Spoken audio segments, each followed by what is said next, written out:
Jangan direkam dulu nggih. Siapa nih hostnya? Ya. Sampun, Prof. Nggih, Prof. Yang kehendak Anda itu merdeka. Merdeka itu apakah bisa diartikan bebas? Oh, baik. Jadi Ibu dan Pak sekalian, jawaban dari pertanyaan itu, ya, itu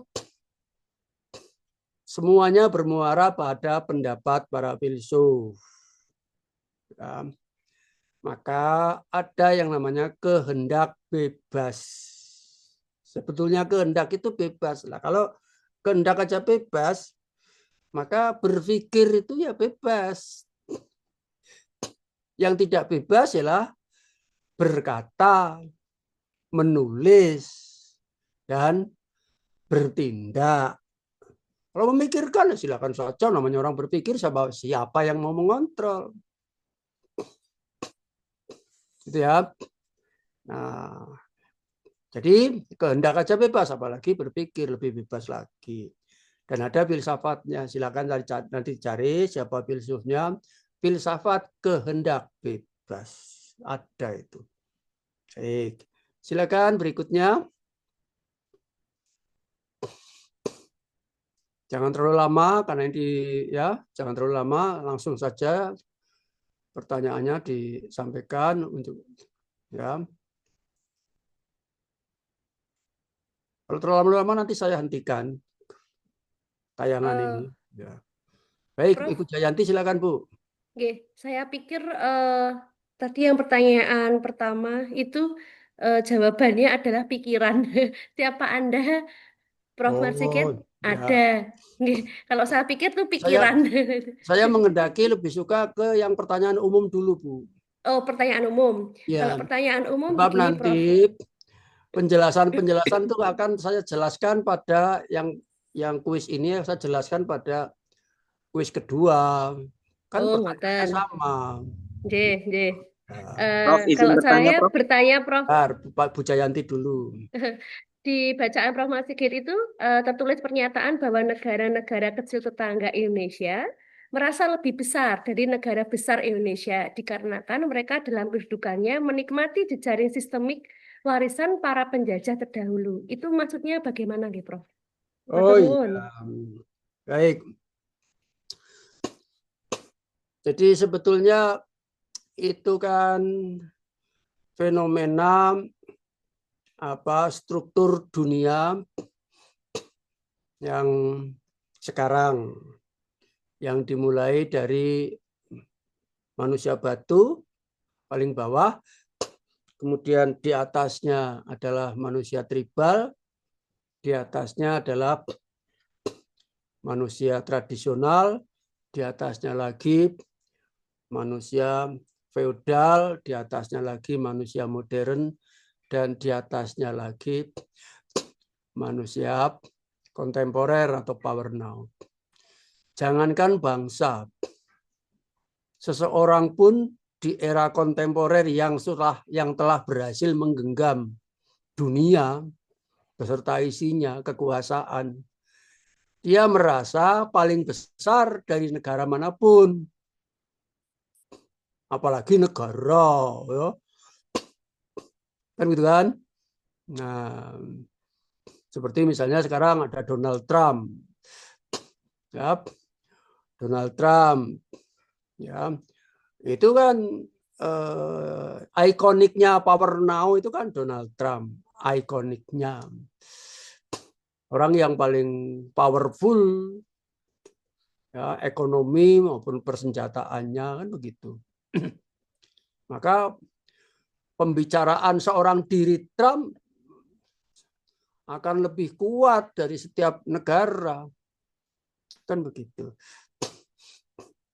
Kenapa mereka begitu? Salah satunya karena mereka yang negara kecil atau perorangan kelompok itu karena mampu membangun networking. Maka networking itu sebagai suatu cara untuk survival, menghimpun kekuatan. Menghimpun kekuatan. Yang lemah Karena kuat, maka bersatu padu, gotong royong menjadi kuat. Di Indonesia ada pepatah itu kan, kalau bercerai-berai sapu lidi itu kan jadi lemah. Tapi begitu sapu lidi diikat menjadi satu kesatuan, sangat kuat dia. Nah, kan begitu. Gitu aja Bu, karena itu kan arti kiasan. Negara-negara sekitar kita yang kecil ya negara Singapura kecil kan, tapi ekonominya lebih tinggi dari Indonesia. Kok bisa? Nah, ya itu. Kan begitu. Salah satu contohnya seperti itu misalnya. Baik, Pak Fauzan tadi mau bertanya, silakan. Nggih, Prof. Izin di bacaan Prof yang lalu itu ada mengatakan bahwa sebenarnya kemajuan Islam itu pada kemajuan yang sampai akhir gitu, sampai apa namanya? Kemudian ada kaum apa istilahnya? Kaum yang apa? Lupa saya, Prof. Pokoknya ada kaum yang mengarahkan pada kebaikan, sehingga kebaikan yang ada sekarang ini sampai hari ini gitu, sehingga Islam itu kalau saya pahami sebagai sebuah ideologi itu menjadi terbelakang sampai hari ini gitu. Kemudian saya mau bertanya, sebenarnya dalam kajian filsafat agama itu sebenarnya idealnya letaknya di mana gitu, Prof? Kemudian hari ini sekarang posisinya sudah sampai mana gitu. Terima kasih, Prof. Sekali lagi, filsafat adalah olah pikir. Pikirannya siapa? Pikiran kita masing-masing. Tapi karena Bapak Ibu belajar filsafat kepada saya, ya bolehlah sementara dikatakan filsafat adalah pikirannya Pak Marsigit. Kan begitu kan? Mencerminkan sikap dan pikiran. Nah, maka filsafatnya Pak Marsigit, sikapnya ya sesuai dengan teorinya dalam filsafat, maka filsafat itu mempunyai atau memandang dunia itu ke dalam 4 struktur besar. Yang paling bawah itu struktur material. Di atasnya struktur formal. Di atasnya struktur keilmuan atau struktur normatif. Dan di paling atas adalah struktur spiritual. Jadi kedudukannya agama itu paling atas strukturnya. Kan begitu. Artinya apa? Setinggi-tinggi matematika, setinggi-tinggi ilmu, tidak akan pernah mampu memecahkan misteri hati.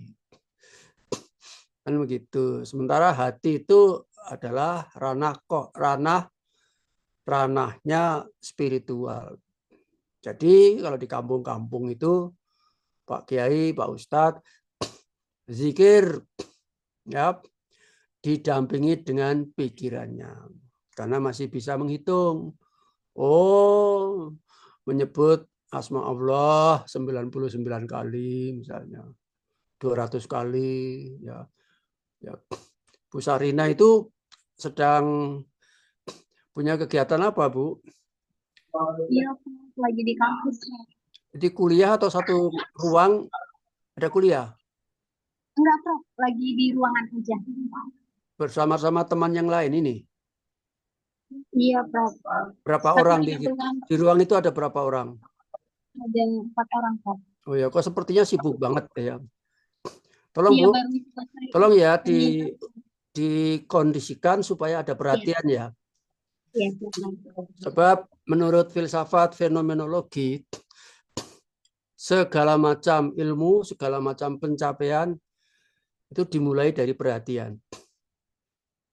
Kalau nggak ada perhatian, tidak akan dapat apa-apa. Gitu Bu ya.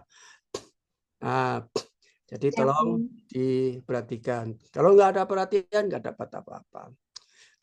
Setelah ada perhatian, maka untuk memperoleh ilmu dengan cara bertanya atau ditanya.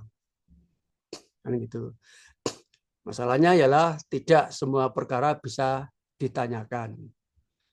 Kalau sudah ditanyakan, maka tidak setiap pertanyaan bisa dijawab. Kan begitu. Gitu ya. Seperti masih gelisah Bu Sarina ya. Silakan tenangkan Bu pikirannya. Ya, kalau perlu berdoa dulu lah. Gitulah. Supaya tenang, kelihatan dari sini gitu. Ya, kelihatan ya. Ditenangkan saja. Sementara teman yang lain tolong jangan mengganggu ya. Ya, jangan mengganggu ya supaya bisa konsentrasi. Sebab jangankan sambil bergurau bercanda ya. Langsung perhatian full saja bisa saja meleset jadi blank. Tidak paham apa yang saya sampaikan. Begitu Bu Sarina ya.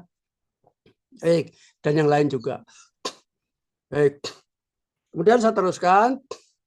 Ya, ketika berdoa Pak Kiai, Pak Ustadz atau kakek kita atau kita sendiri ya, khusyuk. Berdoa secara khusyuk. Wah, khusyuk itu artinya apa? Wah, bisa menghitung ya. Kira-kira berapa lama ya 1 menit. Kalau jaga toko berapa untungnya. Wah, itu bukan khusyuk itu ya. Itu semakin banyak godaan itu, menghitung untung itu. Nah, ada kejadian Pak Ustadz kalau berdoa zikir sampai tertidur ya. Tertidur. Nah, ketika dia zikir sampai tertidur, zikirnya itu masih berjalan ya. Hatinya masih berjalan. Pikirannya yang berhenti. Ya. Pikirannya yang berhenti. Itu artinya apa? Pikiran tidak lagi mampu mengawal hati. Ya. Pikirannya tidak bisa membersamai hati, apalagi mengejarnya. Tidak akan bisa. Dan gitu. Ya.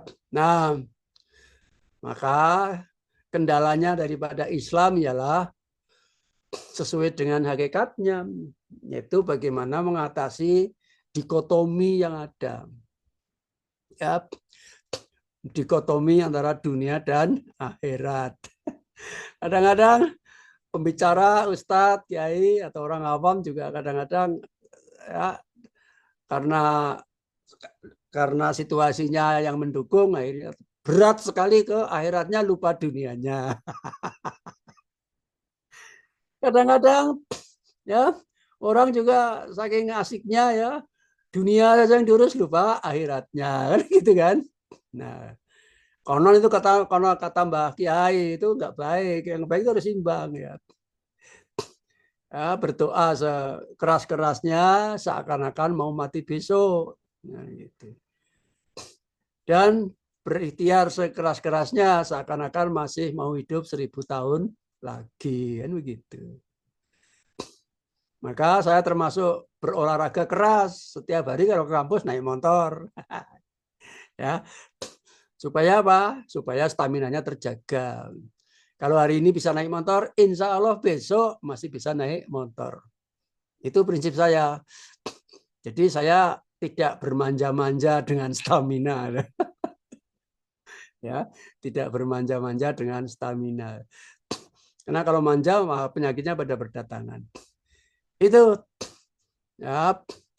Sehingga sebetulnya persoalan Islam itu adalah sama dengan persoalan umat juga. Tarik-menarik antara dua kutub, dunia dan akhirat. Dan bagaimana mensinergikan. Kalau di Indonesia kan, Pak Kiai juga sudah mengatakan, habluminallah, habluminanas. Filsafat Indonesia Pancasila juga sudah dikatakan. Pancasila itu sebagai filsafat itu bersifat monodualisme. Mono itu ketuhanan yang Maha Esa. Dualisme karena ada hablu minanasnya. Kan begitu. Ya. Nah, baik. Itu jawaban saya. Jadi yang persoalan yang ringan sampai dengan keras, hard, sampai dengan yang ekstrim. Kalau politik sudah sampai pada radikal. Kalau enggak ini enggak. Kalau enggak seperti ini, ya kamu harus saya paksa. Kalau enggak mau dipaksa, ditembak. Itu sudah radikal, kemudian jadi teroris. Kan begitu. Baik, selanjutnya silakan yang mau bertanya. Izin Prof saya, Siapa? Bu Dewi Prof. Bu Bu Dewi, Dewi. silakan Bu Dewi. Masih sama dengan bagian Pak Paujan. Tadi bagian antara filsafat dengan ilmu, saya ingin pertanyakan ada dua, Prof. Yang pertama, di tulisan itu ada menyatakan gini, setinggi-tingginya tujuanku berfilsafat adalah sekedar menjadi saksi. Sedangkan yang saya dengar, Prof. selalu bilang bahwa setinggi-tingginya filsafat adalah olah pikir kita. Itu yang pertama. Yang kedua, itu mengapa filsafat perlu dipadukan dalam nilai spiritual, Prof? Baik. Ya, sekali lagi, filsafat adalah olah pikir. Filsafat adalah olah pikir yang pada akhirnya untuk memperoleh kesadaran bahwa dunia itu bermakom-makom, dunia berstruktur-struktur, dunia berdimensi, bertingkat-tingkat. Setiap makom, setiap struktur, setiap tingkat punya hakikatnya masing-masing. Jadi kalau saya ngomong hakikat filsafat di tingkatan materi, beda kalau hakikat filsafat di tingkatan formal, hakikat filsafat di tingkatan spiritual, hakikat filsafat di tingkatan normatif.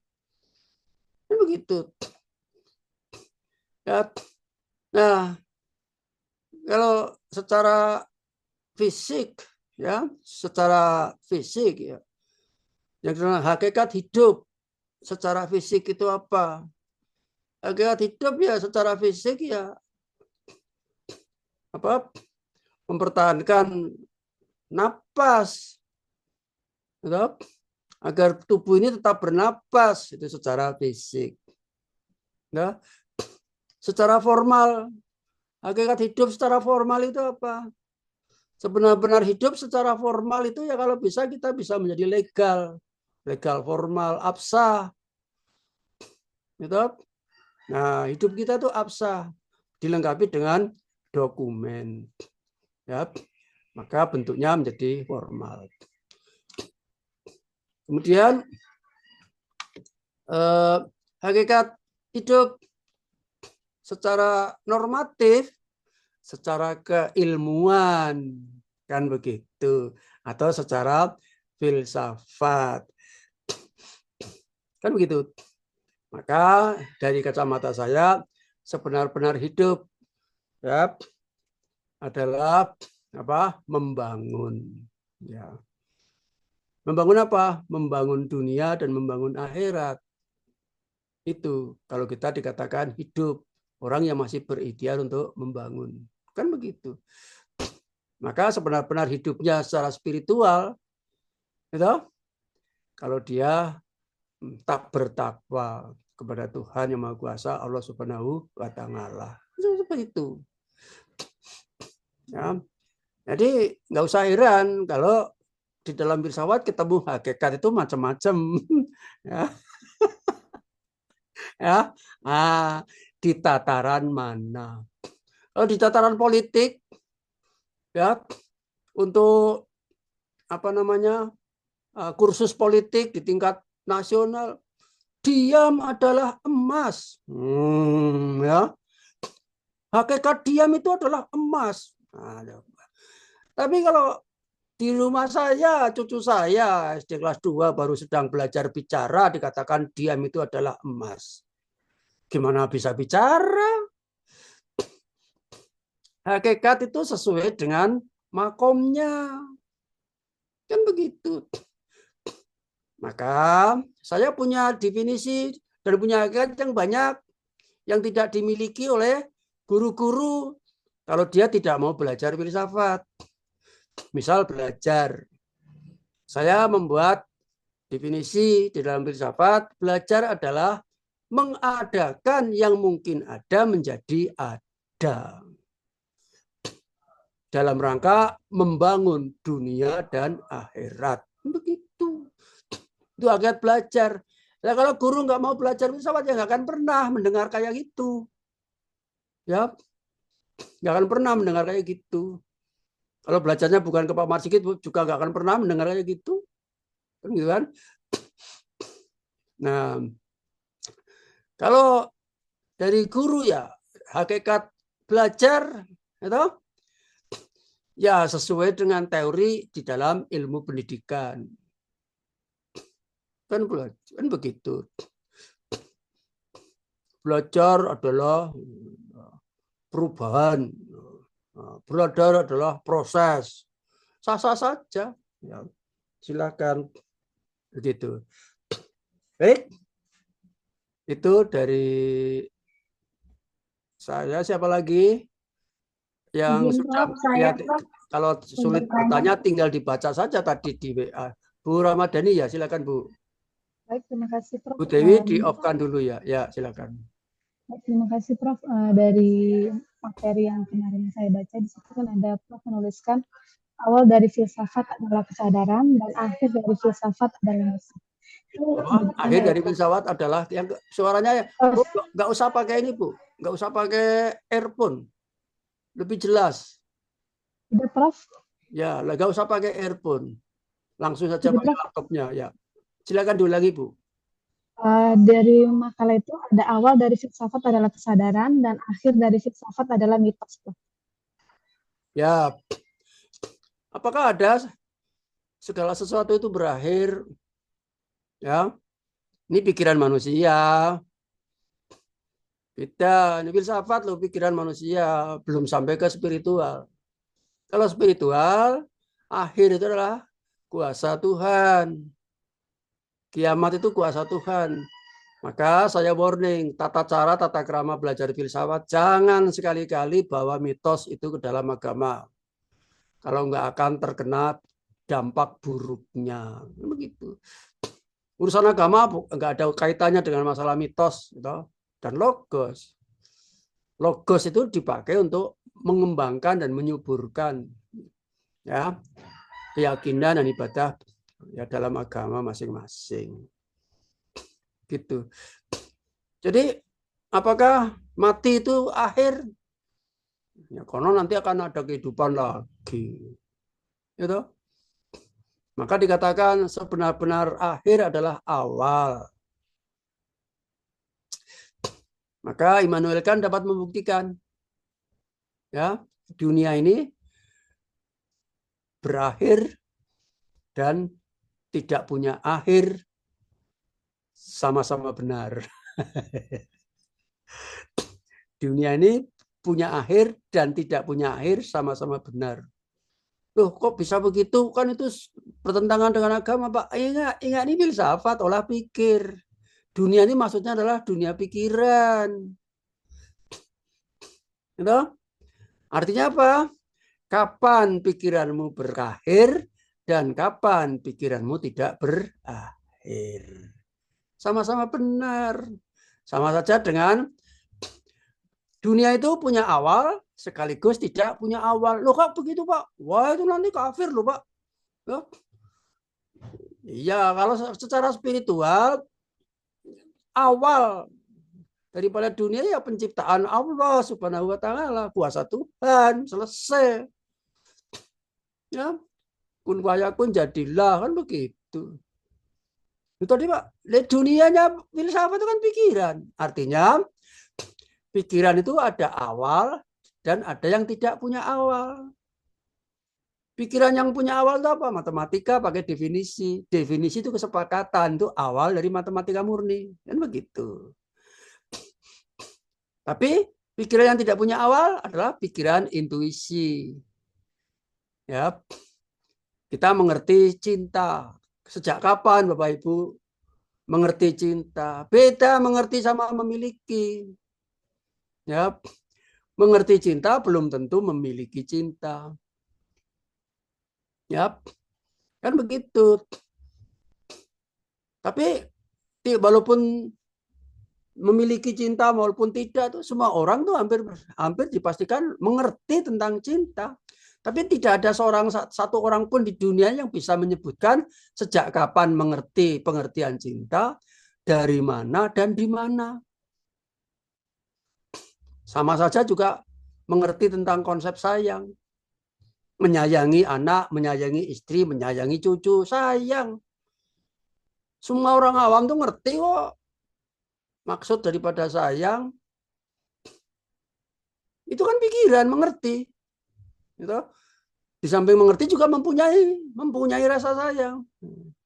Tapi tidak ada satu orang pun yang bisa ngomong sejak kapan dia mengerti konsep sayang. Itu artinya pengertian yang tidak punya awal. Itu namanya pengertian intuitif.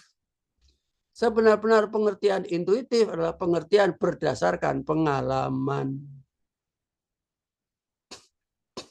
Kan begitu. Maka intuitif ini penjembatan antara logika dan realita. Begitu. Baik, silakan yang lain. Izin Prof, mau bertanya Prof. Ya, Bu Sahrina. Prof, di dalam tulisan, ya, Prof, itu kan dikatakan bahwasanya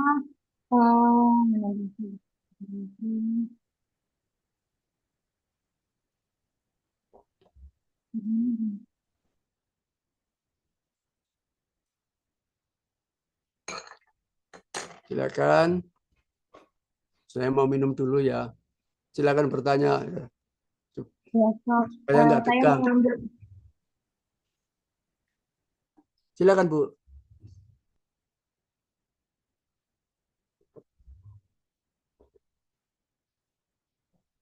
ya Prof, ini Prof terkait dari tulisan Prof yang mengatakan bahwasanya terjadi yaitu dua perbedaan antara takdir dengan ikhtiar Prof. Yang mau ditanyakan apa? Perbedaannya Prof, karena di sini dikatakan ada dua komponen Prof. Jadi perbedaan dimensi struktur dunia itu akan menentukan karakter setiap penghuninya dengan dua komponen takdir dan ikhtiar Prof. Baik. Jadi ini filsafat olah pikir. Karena filsafat olah pikir, maka memaknai takdir itu beda dengan spiritual. Olah pikir ya sesampai-sampai akal dan pikiranku. Berdasarkan pengalaman membaca filsafat. Yang disebut takdir ialah masa lampau. Yang disebut ikhtiar ialah yang akan datang. Jadi takdir masa lampau ialah ikhtiar masa datang. Ya, tapi kalau kuasa Tuhan, semua manusia itu takdir. Entah masa lampau maupun masa datang, kan seperti itu. Menurut saya. Kan itu kan? Ya udah. Yang lain silakan. Izin bertanya, Prof. Bu Rina, yuk. Seperti yang tadi Prof. Marsigit sampaikan bahwa pikiran tidak bisa mengawal hati. Terkadang dalam kehidupan sehari-hari kan kita perlu memutuskan suatu hal dan harus sinkron antara pikiran dan hati begitu. Yang ingin saya tanyakan, seberapa jauh kemampuan diri kita dalam menguasai ilmu filsafat agar dapat memutuskan suatu hal yang lebih benar dibanding pilihan yang lain. Begitu, Prof. Terima kasih. Ya, kalau ditambahkan tidak mampu mengawal sepenuhnya. Nyatanya ketika kita berdoa bersama-sama, mari kita baca surat Al-Fatihah 33 kali misalnya. Kan bisa ngitung. Berarti itu masih dikawal sama pikiran. Jadi jangan diekstrim-ekstrimkan. Ya, nggak bisa total, kemudian nggak bisa. Kan begitu.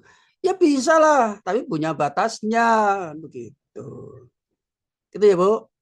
Oke, yang lain silakan. Baik, Prof. Izin bertanya, Prof.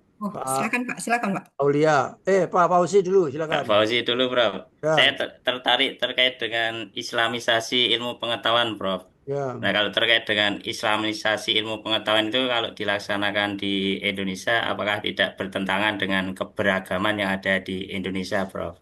Terima Ya. kasih. Jadi islamisasi ilmu pengetahuan dalam khasanah dunia Islam, kan seperti itu. Ya, untuk kemaslahatan umat Islam. Apa nggak boleh orang Islam belajar nuklir?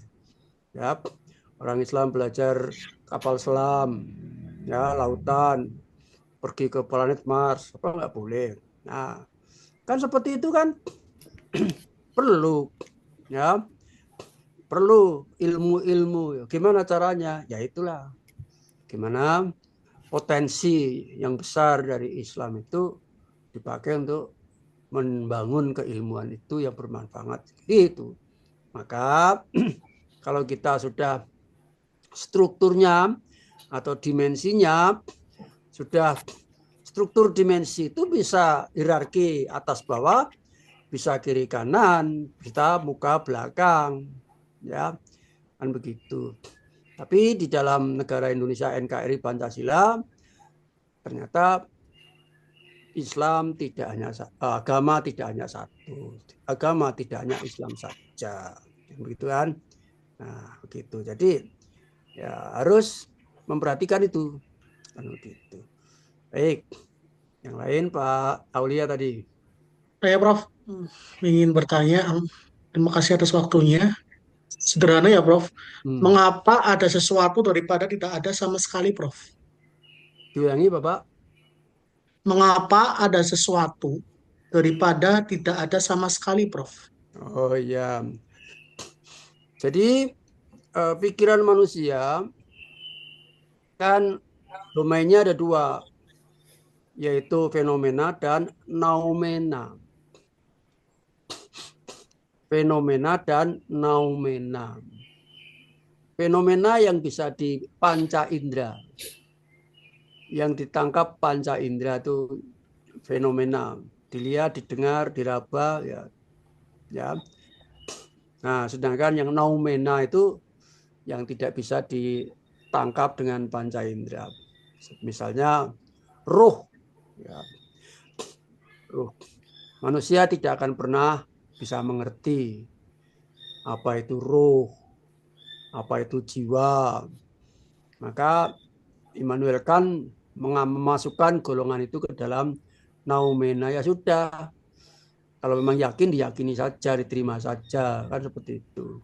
Kita hanya berpikir. Maka fungsi filsafat, ya, fungsi filsafat yang pertama ialah menjelaskan apa yang ada di dalam pikiran Anda. Sedangkan yang kedua adalah memahami apa yang ada di luar pikiran Anda. Dan tidak ada seseorang pun di dunia ini yang mampu menjelaskan apa yang ada di dalam pikiran Anda secara baik dan sempurna. Dan juga tidak ada seorang pun di dunia ini yang mampu memahami yang ada di luar pikiran secara baik dan sempurna. Kan begitu. Dari situ sudah ada kesadaran bahwa manusia itu dibanding dengan ciptaan Tuhan itu sangat kecil sekali. Pengetahuannya sangat kecil sekali. Itulah nilai kebajikan atau kebijakan daripada belajar filsafat. Setidaknya rendah hati. Begitu. Serendah nilai kuis. Karena memang tujuan diberikan kuis, tujuannya adalah untuk memberi kesempatan hati kita merendah. Ya. Bapak, kalau langsung nilainya 100, nanti semuanya pada tinggi hatinya. Tinggi hati itu identik dengan kesombongan. Dia adalah dapat ilmu apapun kalau kita berlaku sombong. Maka untuk mencari ilmu apapun harus dalam keadaan rendah hati atau tidak sombong. Maka tujuan, alhamdulillah tercapai tujuannya. Saya membuat kuis. Bahkan yang sudah ikut kuliah saya 3 tahun berturut-turut, S1, S2, S3 pun tetap nilainya 0. Alhamdulillah. Dari berhasil yang baik seperti itu. Begitu. Tetap rendah hatinya, Prof. Iya. Ya kalau Iya, sudah Prof. pinter ngapain kuliah? Merasa pinter kok. Nah, supaya tidak dihafalkan, besok akan saya tayangkan lagi pertanyaan itu dicari yang lain. Supaya tidak dihafalkan. Sebab sangat salah itu kalau dihafalkan. Yang Banyak juga. benar itu dimengerti dan dijelaskan. Gitu kenapa jawabannya itu. Silakan yang lain, yang belum bertanya. Ya, baik Prof. Saya Nur Dalila, Prof. Silakan Bu Nur Dalila, silakan Bu. Baik Prof, ini berkaitan dengan Islamisasi. Bu Nur di mana nih posisi? Di kantor Prof, masih di kampus Prof. Oh ya, apa? Aslinya mana? Medan Prof. Oh Medan, silakan Bu. Ya, baik Prof. Berkaitan dengan Islamisasi ilmu pengetahuan, ya kan Prof? Apakah di Islamisasi ilmu pengetahuan itu mengislamkan substansinya kah atau mengislamkan cara pandang terhadap ilmunya, Prof? Baik. Jadi begini ya, ada perbedaan ranah ya di dalam Islam itu atau dalam agama, tidak hanya Islam ya. Itu ranah pikiran dan ranah keyakinan. Kan gitu. Ranah pikiran untuk mensupport ranah keyakinan. Kan begitu. Jadi agama itu disarankan untuk orang itu bisa cerdas. Kalau kaum spiritualis belajar filsafat, dia harapannya spiritualis yang cerdas. Kan seperti itu. Nah, dalam hal ini ya, maka untuk pikiran semua ada batas-batasnya. Untuk agama ada kaidah-kaidahnya. Ada persamaan, ada perbedaan, tetapi semua pikiran ya, adabnya belajar filsafat harus di dalam kerangka spiritualitas. Ya, sebab kalau tidak dikhawatirkan seperti orang menerbangkan layang-layang, putus tali, layang-layangnya tidak bisa kembali, bahaya itu. Ya, maka adabnya orang berfilsafat adalah tetapkan ya keyakinan Anda, mantapkan spiritual Anda, ibadah Anda, ya, sebagai komandannya, kan seperti itu. Jadi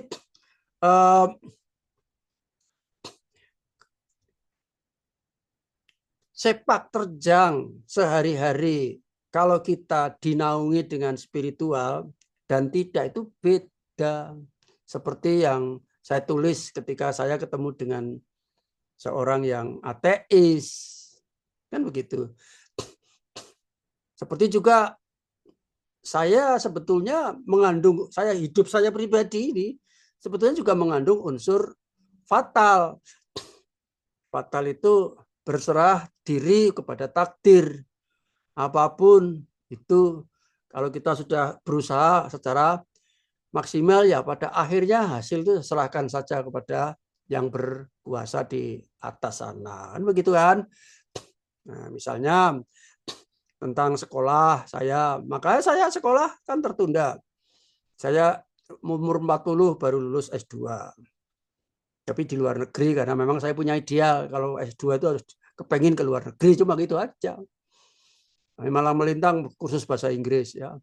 Nah, sampai 10 tahun alhamdulillah syarat terpenuhi, TOEFL-nya terpenuhi. Setelah dari luar negeri karena saya biasanya memang total ya. Jadi merasa sudah cukup banyak bacaan, tinggal tergantung niatnya membaca apa gitu. Sudah nggak merasa perlu ya untuk S3 gitu. Kebetulan ada sesuatu yang menarik sesuai dengan kesukaan saya yaitu filsafat. Ada di bukaan Gajah Mada itu ya, membuka dari non S1 S2 filsafat. S3-nya bisa filsafat tapi dengan matrikulasi 1 semester. Ngambil filsafat dasar 1 semester. Nah, saya mengambil itu. Ketika masuk umur saya udah 47. Ketika lulus umur saya itu 50. Pas ujian tertutup saya itu pas ulang tahun saya yang ke-50.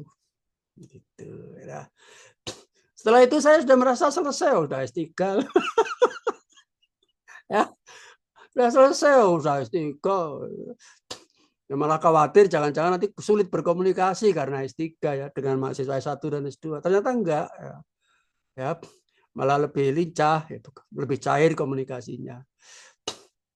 Ya, setelah itu ya sudah, saya sama sekali ya, saya enggak bercita-cita menjadi profesor, enggak saya. Karena saya tahu jadi profesor itu sulit. Syaratnya banyak, sulit-sulit, prosesnya panjang. Mulai dari prodi, jurusan, fakultas, kemudian universitas, nanti sampai ke kementerian, ya. Nah, itu kan lama ya. Ya udahlah, jalani saja. Yang penting rambu-rambu kalau ada kegiatan, ada poin, ya kumpulkan, masukkan saja ke koper gitu ya. Masukkan saja ke koper terus gitu, terus gitu. Umur saya 53, saya diberitahu sama karyawan, Pak Sigit, apa? Pak Sigit kalau mau ngurus ini sudah 2 tahun bisa profesor. Apa ya? Kaget saya. Kaget saya. Oh gitu loh. Itu kan saya jadi profesor kan fatal, berserah nasib. Ya. Kan umur saya jadi profesor tuh ngurus 2 tahun itu, ya. 55 tahun saya jadi profesor. 55 tahun. Berarti kira-kira 12 tahun yang lalu. Begitu. Nah, sekarang udah mau pensiun 2 tahun lagi. Kita syukuri, alhamdulillah. Akhir tahun ini saya harus buat surat. Saya tanya berkali-kali informasi ke fakultas. Kalau saya 2 tahun lagi pensiun, apa yang saya kerjakan? Oh nanti Pak ngisi form, minta tanda tangan ke kelurahan. Oh iya, siap. Dengan sukaria, gembira, selalu ya karena apa? Karena apa namanya? Dijalani saja. Apapun yang terbaik, ya terbaiknya anak muda. Ya, hakikat anak muda ya. Sebenar-benar naik pangkat adalah ketika umur 30 tahun. Ya. Terus benar-benar naik pangkat adalah ketika umur 60 tahun. Ya. Nah, gitu. Jalani saja. Sudah. Begini saja. Aku nggak kepikiran mau biar emeritus lagi 5 tahun lagi nanti ini DKI. Enggak kepikiran aja gitu. Saya masih banyak yang belum saya kerjakan itu. Ngomong cucu belum tutup. Ya, punya cita-cita plesir sama cucu ke Bali ya. Belum kesampaian loh. Amin, amin. Hajinya juga belum, baru umroh loh. Dan daftar ya, disuruh antri 30 tahun. Sekarang 68, 30 tahun lagi harus 98 gitu. Katanya daftar saja sudah dapat pahala, ya sudah. Amin, Udah niat, Prof. udah niat, Prof. Gak ngerti lah ya. Nasib itu ya. Perkara di atas dikorupsi urusan sana. Itu supaya ada batas-batasnya gitu loh, supaya hidup tuh bisa dinikmati itu ya. Ngapain kita mau ikut-ikutan ribut ngurusi orang korupsi ya. Pusing ya Prof. Di luar kemampuan kita kan. Nah, jadi ternyata hidup saya tuh juga ada warna fatal, ada warna takdirnya, ada warna berserah diri ya, apapun yang terjadi. Dan kondisi saya jadi profesor maupun tidak jadi profesor siap-siap saja. Gitu. Dan ketika jadi profesor ya saya ingin juga menghayati sebagai orang biasa yang di rumah ya pergi ke kebun mencangkul ya, nanam pisang dan sebagainya, mancing dan sebagainya. Ya profesor kan urusan pekerjaan, di rumah kan nggak ada. Di Gardu RT aja nggak ada Profesor Marsikit. Sekarang malah jadi Mbah Higit gitu. Jadi Prof. Yangkung. Jadi Yangkung. Mbah Higit. Besok sore hadir ya Mbah Higit apa ronda ya apa ronda dan sebagainya gitu. Yep. Nah, gitu ya. Itu tadi makna daripada gimana posisinya gitu loh. Ya, tergantung kembali pada diri kita masing-masing.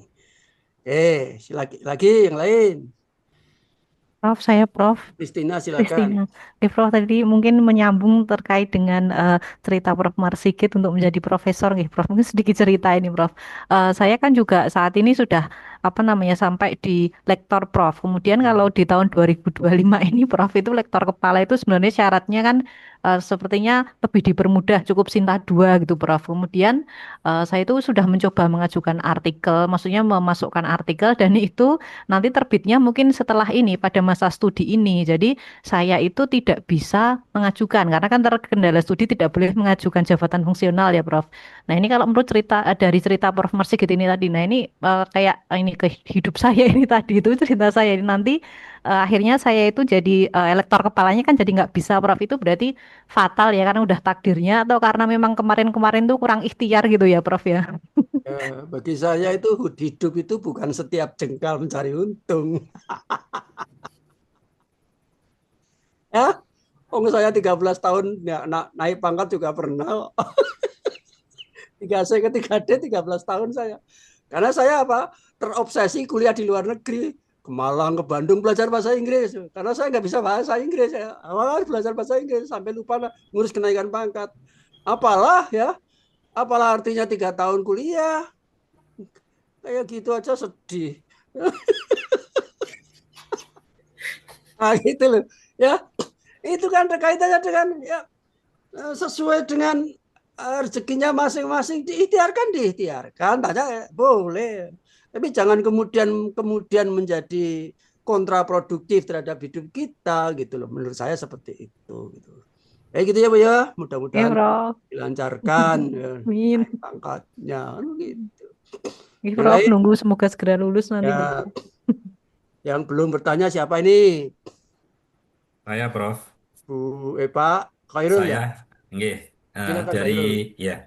Terima kasih untuk waktunya. Saya lihat di makalah yang di-share minggu yang lalu, di sini dibahas tentang implementasi kurikulum 2013 dianggap tidak cermat, tidak sistematis, dan tidak mempunyai konsep yang akuntabel dan sustainable dan hanya bersifat simptomatif sekedar menghasilkan kesibukan, misalnya penerbitan buku dan penataan instansi. Nah, kita tahu untuk kurikulum di Indonesia kan setiap berapa tahun itu berubah-ubah. Kadang baru 2 tahun sudah berubah, sekian tahun baru berubah. Nah, kira-kira apakah mungkin Prof, kurikulum di Indonesia itu tidak berubah dalam jangka waktu yang lama seperti itu, Prof? Seperti itu. Pertanyaannya kurang strategis sebetulnya. Ya, dan kontraproduktif. Ya. Kenapa anti perubahan kurikulum? Padahal kalau kita betul-betul mengikuti masyarakat, teknologi dan sebagainya, seharusnya tiap setengah tahun ganti kurikulum. Prof, saya mau bertanya, Prof, agak memotong. Sebentar. Ini saya terang ya. Setiap tahun mestinya ganti kurikulum. Kan begitu. Nah, kurikulum yang bertahan, yang diharapkan tadi oleh Pak Khairul bertahan sampai 30 tahun, itu artinya apa? Stagnan, mandek, bin mati.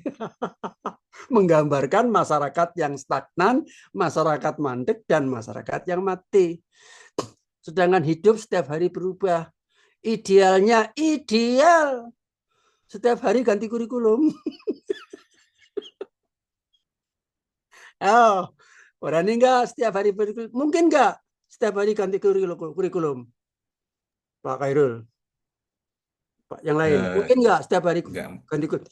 Nah, dalam Pak Marsigit, dalam filsafatnya Pak Marsigit, setiap hari ganti kurikulum mungkin. Kan begitu. Kenapa kurikulum itu 5 tahun belum diganti, 10 tahun belum diganti? Karena kurikulum itu di tingkat di atas. Kurikulum tersentral, terpusat. Sedangkan di luar negeri yang berorientasi pada siswa ada kurikulum tingkat KTSP. Dulu Indonesia pernah mencoba tapi gagal. Kenapa? Mentalitas atau mindsetnya yang belum mendukung. Kan begitu. Padahal di Inggris otonomi sekolah, otonomi guru jangankan sekolah, kurikulum itu berbasis pada siswa. Oh, iya. Kurikulum berbasis pada siswa. Ketika sekarang saya jadi guru matematika, hari ini mau ditutup pelajarannya, saya berikan lembar kosong, pertanyaan-pertanyaan kepada siswa, tolong diisi. Minggu depan kamu semua mau belajar apa? Oh begitu? Iya. Nah, maka selama 1 minggu saya menyiapkan modul-modul sesuai dengan kehendak daripada siswa itu. Wah berat Pak, berat. Kan sudah dikasih sertifikat. Sertifikasi kan maksudnya untuk bikin modul, bukan untuk kredit mobil. Sertifikasi kredit mobil, modulnya malah modal madul, kan begitu kan? Nah. Guru profesional ya, Prof. Salah satu boomingnya. Tapi hikmahnya berbondong-bondong naik haji, ya, antriannya jadi 40 tahun. Teman saya yang naik haji sebelum tahun 2013, sebelum ada sertifikasi, antrian cuma 1 tahun. 2 bulan bahkan berangkat loh. Setelah ada sertifikasi, wah antrian melonjak jadi 30 tahun, 40 tahun. Apa-apa, alhamdulillah gitu ya. Mudah-mudahan barokah kan begitu. Tapi itu kurikulumnya jadi terbengkelai. Ya karena kurikulum pada tingkat siswa itu ngapain tidak berubah? Ya setiap hari berubah. Itu loh. Nah, itu mindset kan? Berarti mau tinggikan lagi Pak Khairul kurikulumnya, channelkan saja sana di langit. Tulis kurikulum suci gitu. Ya, ganti pemerintahan tetap nggak boleh dipegang. Ya, kurikulum suci. Ya. Terus nanti kemudian ditambah kurikulum abadi ya. Sekali dijajah tetap dijajah. Namanya kurikulum abadi kok. Ya, sekali dijajah tetap dijajah. Ya Pak Khairul. Ya, kapan lu bisa memecahkan masalah? Kurikulumnya abadi, bikinan Belanda kok. Ya, mau-mau saja. Nah itulah makanya katakan Pak Khairul itu semangatnya kurang produktif. Tidak strategik. Ya, saya berangkat dari belakang nerangkanya. Terdongkel sekarang Pak Khairul. Ya, sadar maupun tidak sadar, mau tidak mau ya, ada kesadaran semacam itu. Sebenar-benar filsafat adalah mindset. Ya, wah jauh-jauh saya. Pak Khairul dari mana aslinya? Kalau aslinya saya Semarang, Prof. Cuma Oh, sekarang jauh-jauh dari Semarang ya. tinggalnya di Jakarta naik Sleman. pesawat ya. Ke Jakarta dulu ya. Naik motor sudah sampai ya, Prof. Baru ke Jogja. Muter-muter ya, jauh-jauh. Di sini di Jogja ya, cuma mau disadarkan. Gitu. Silakan yang lain. Kita sampai jam berapa? 17.10, Prof. Ya, baik. Yang belum bertanya. Ya, saya Prof. Izin, Prof. Siapa? Ainul, Prof. Bu? Oh Ainul. ya, Bu Ainul. Di mana Bu posisi? Medan, Prof. Medan, silakan Bu Ainul. Oke, terima kasih, Prof. Jika ada kesalahan dalam pertanyaan saya mohon maaf ya, Prof. Tolong diluruskan. Ya, boleh tidak harus menunggu hari raya, Bu. Kan kita pembelajaran filsafat, Prof. Di mana saya, sebatas pengetahuan saya, di mana filsafat ini kan bisa dalam agama itu ada ilmu tauhid dan tasawuf, Prof. Nah, di sini ada saya baca di makalah yang Prof kirim, ada syarat dan tujuan Islamisasi untuk ilmu pengetahuan. Sementara yang kita tahu mencari pengetahuan itu tanpa batas dan tidak ada syarat. Dan ini maksud tujuannya bagaimana ya, Prof? Syarat Islamisasi dalam ilmu pengetahuan. Terima kasih, Prof. Ya, syarat Islamisasi dalam mengembangkan ilmu pengetahuan ya harus tidak boleh bertentangan dengan syariat-syariat Islam, kan begitu. Misalnya teknik mengolah daging babi. Ya. Naudzubillah min dzaliku. Ya, itu kan bertentangan. Ya, ada ilmunya, ada pengetahuan, ada. Janganlah ya. Itu kan haram, kan begitu contohnya kan. Jadi kalau kita berpikir struktur yang tertinggi itu spiritual. Kan begitu. Jadi memayungi. Gitu. Cuma masalahnya ialah sesuai dengan konteksnya dan sesuai dengan perkembangannya. Ketika filsafat cenderung hanya omon-omon saja, berabad-abad cuma omon-omon saja, dikritik oleh Auguste Comte, orang Prancis. Ya. Para filsuf, bosan aku dengar omonganmu itu, cuma omon-omon aja, nggak ada hasilnya. Nih aku bikin buku, aku beri judul Positif. Jadi filsafatnya positivisme. Ya. Kemudian positif dikembangkan menjadi filsafatnya menjadi scienticism. Ya. Atau scientisisme. Nah, ini pendekatan dibalik. Kalau selama ini paling tinggi agama, di bawahnya adalah filsafat, ya. Di bawahnya baru ilmu atau metode, itu nggak efektif. Nah, terus Auguste Comte membalik paradigma itu. Paling bawah itu agama, di atasnya itu filsafat, di atasnya paling atas itu adalah metode positif. Dan begitu. Nah, kalau orang nggak berpikir panjang dan tidak berpikir refleksif, mungkin marah ya. Dan banyak yang marah gitu. Wah, kenapa agama ditaruh di bawah? Kan begitu. Kan begitu kan? Nah, sudah saya katakan, yang lebih kuat daripada pondasi itu apa? Yang lebih kuat daripada pondasi kalau kita membangun rumah adalah doa. Kan begitu. Nah, maka doa ditaruh di bawah pondasi. Kalau kita membangun rumah, banyak orang membangun rumah tanpa doa yang kuat. Belum selesai rumahnya cerai. Pindah, digusur, ya macam-macam sajalah ya. Nah itu, maka perlu diperkuat.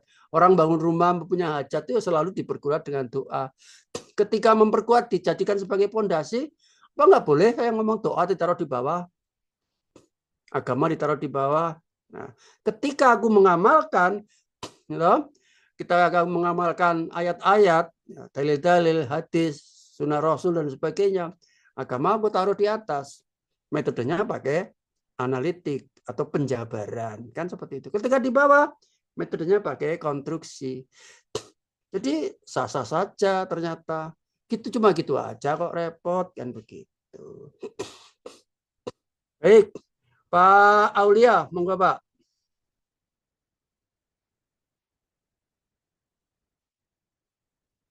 Ya Prof, maaf Prof tadi agak memotong Prof. Saya tanyakan tentang scientific approach Prof. Sebenarnya itu dari dulu sampai sekarang ada tidak Prof? Baik. Jadi pendekatan itu kan ada bentuk strukturnya. Ya. Ada dalam arti pengertian harfiah atau dunia konkretnya, dunia fisiknya. Ada pengertian simbolisnya dan ada pengertian hakikinya, kan begitu. Dan ada dalam bahasa Jawa ujubnya, niatnya, doanya. Selalu aja dikembalikan ke situ. Setiap metode. Nah, artinya apa? Kalau kita melihat di dalam penerapannya, misalnya makom tertinggi bagi Bapak Ibu, ini makom tertinggi yang pernah saya tanyakan. Apa Bapak Ibu? Peneliti. Ya, guru sebagai seorang peneliti. Nah, peneliti itu kan juga bentuk formalnya, bentuk normatifnya, ya, bentuk kasarnya, dan bentuk metafisiknya. sebenar-benar manusia itu sebetulnya adalah seorang peneliti. Karena dia akan selalu belajar dari pengalaman, titik. Kan begitu. Jadi dalam level ini tidak perlu setiap manusia harus bikin proposal penelitian. Ya. Nah, kemudian juga orang itu membuat penelitian tentang elektabilitas calon pemimpin pemilu. Ya. Nah, kalau secara kaidah akademik mungkin belum memenuhi kriteria. Apa mereka juga harus bikin proposal? Suka-suka, gitu. Nah, kan penelitian formal, itu formal, ada bentuknya. Oke. Dulu saya juga sulit menyesuaikan. Kenapa sih sekarang penelitian harus tersistem? Harus ada proposal, harus mendaftar, kemudian nanti tanggalnya bersama-sama dikumpulkan, kemudian dananya diturunkan, kemudian bikin laporan, itu sebagainya. Formal sekali. Padahal saya termasuk tidak suka, ya. Makanya kalau bisa penelitian ya mandiri saja. Ya, tapi karena formal itu antara lain adalah untuk mencegah terjadinya penyimpangan pakai bentuk formal. Kan seperti itu. Nah, itu dari sisi kalau saintifik juga begitu. Nah, sekarang saintifik, ya. Antara pengembang dan ini kadang-kadang mungkin tidak banyak dipahami, ya. Coba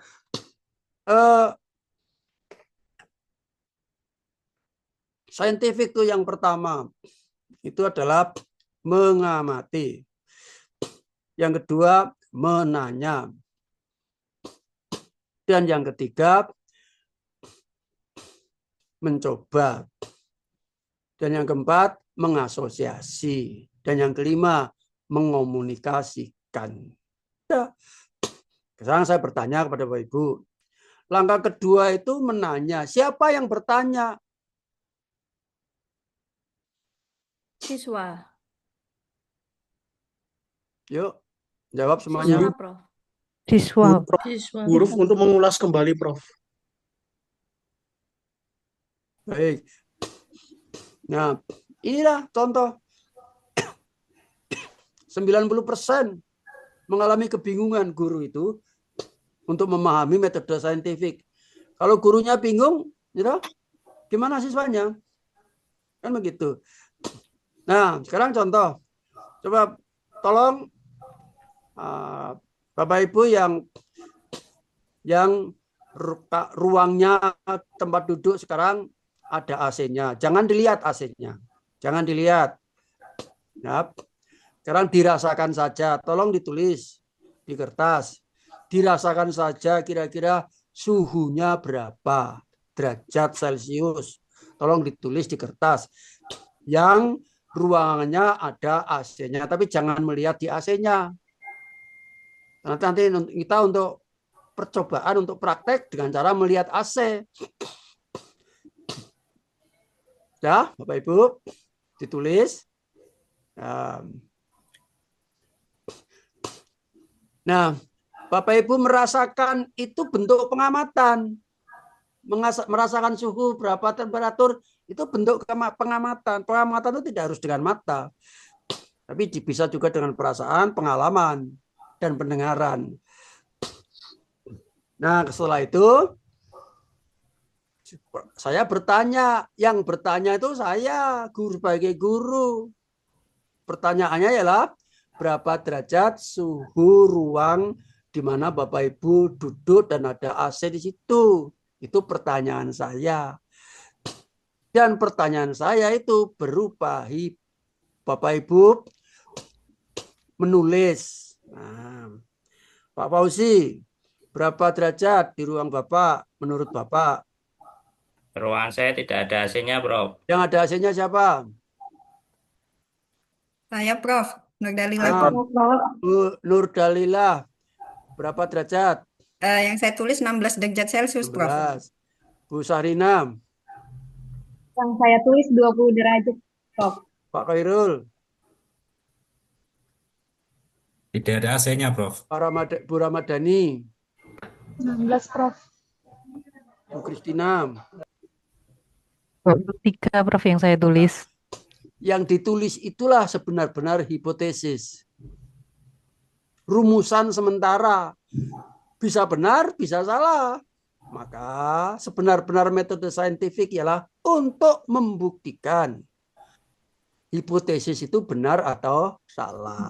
Maka dengan cara melakukan percobaan. Percobaannya ialah sekarang lihatlah AC. Di situ menunjuk angka berapa. Bu Nur Dalila, di situ berangka berapa? Benar, Prof. 16, Prof. Benar? Benar, Prof. Terbukti hipotesisnya diterima. Bu Sahrina? Ya, Prof. Benar 20, Prof. 20 derajat? Iya, Prof. Berarti benar hipotesisnya diterima. Bu Kristina?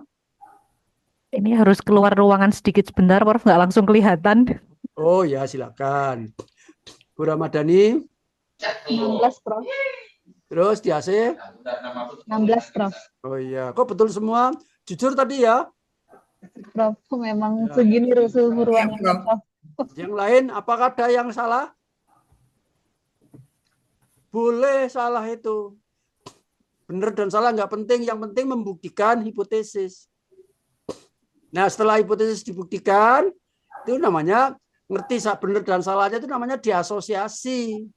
Setelah itu disampaikan ke gurunya, ke teman yang lain, ditulis sebagai bentuk laporan komunikasi gitu. Jadi yang benar ialah pertanyaan itu dalam rangka bertanya untuk menghasilkan hipotesis.